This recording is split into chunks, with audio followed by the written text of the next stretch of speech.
Mathieu, ce soir, il y a de la colère, de la déception, c'est un mélange de plusieurs émotions. Oui, exactement.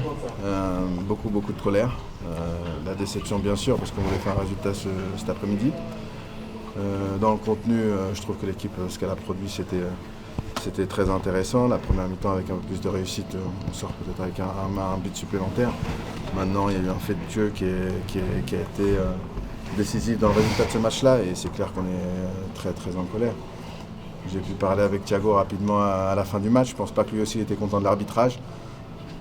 Encore une fois, je vais me répéter, mais voilà, ça fait je ne sais pas combien de fois qu'on fait ces discussions d'après-match où on se retrouve avec des décisions qui sont flagrantes contre nous, et c'est un souci. C'est un souci parce que la faute sur Hendrick, je viens de la revoir après le match. Il faut que M. Le Texier m'explique vraiment comment il ne peut pas revenir sur cette faute.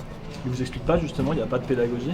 Non, alors non, je pense pas. J'ai parlé un peu aux joueurs et à Coco en particulier, qui lui comprend pas l'attitude de l'arbitre. Mais bon, encore une fois, la VAR, qu'est-ce qu'elle fait? Moi, je comprends absolument pas. Et c'est un fait majeur. Il y a des enjeux qui sont importants. Il y a un championnat qui est très serré. Et encore une fois, l'arbitre a un impact négatif sur le résultat du match. Et ça, on ne peut pas continuer comme ça. C'est pas la première fois. Notamment avec M. Le Texier. On était là l'année dernière, j'étais là avec vous, match de Saint-Etienne où il inverse un carton rouge sur Corentin Tolisso qui est flagrant. Et là, une faute qui est flagrante encore une fois. Donc écoutez, on se pose des questions. Mais écoutez, on va sûrement nous dire mardi qu'il y a une erreur manifeste et puis il faut passer à autre chose, comme d'habitude. Et Corentin parle par-dessus de propos arrogants, voire lunaires de l'arbitre. Ce sont les mots de Corentin. C'est ce qu'il dit, Moi, encore une fois, j'étais pas sur le terrain, c'est les joueurs qui y étaient. Donc c'est clair que par moment, il peut y avoir des attitudes qui sont... Voilà. On a joué 10 matchs de Coupe d'Europe cette saison, on n'a pas eu un problème avec l'arbitrage, même le dernier match où on a eu un expulsé très tôt. Voilà. Et là, je ne sais pas ce qui se passe dans le championnat français, on ne veut pas être parano, bien sûr, mais on se pose des questions quand même parce que ça fait beaucoup. Et pour nous, ça a un impact sur le résultat des matchs, mais aussi sur le classement au championnat. Donc on aimerait avoir des réponses, mais encore une fois, je vais me répéter, mais on va nous dire mardi qu'il y a probablement une erreur manifeste, encore une fois, parce que je ne sais pas comment ils peuvent dire qu'il n'y a pas faute sur Hendrick. Il lui tire 3 fois le maillot. À un moment donné, je veux bien, on le voit sur tous les matchs, on revient sur des petites fautes pour annuler des buts, et là, une faute flagrante, on n'y revient pas. C'est un problème sans solution. On a l'impression que c'est pas la première fois que vous venez nous voir. Paris, il y a eu Rennes maintenant. Non, on a tout essayé. On a été à Paris, on a discuté avec eux. Encore une fois, on aimerait justement que l'acteur principal d'un match ne soit pas l'arbitre, mais aujourd'hui il l'est. Et je me répète, c'est pas que nous. Je pense que Monaco ne doit pas être très satisfait de l'arbitrage de M. Le Texier aujourd'hui. Voilà, à un moment donné, on a un championnat qui doit être valorisé. Il doit être valorisé par le jeu, mais aussi par l'arbitrage.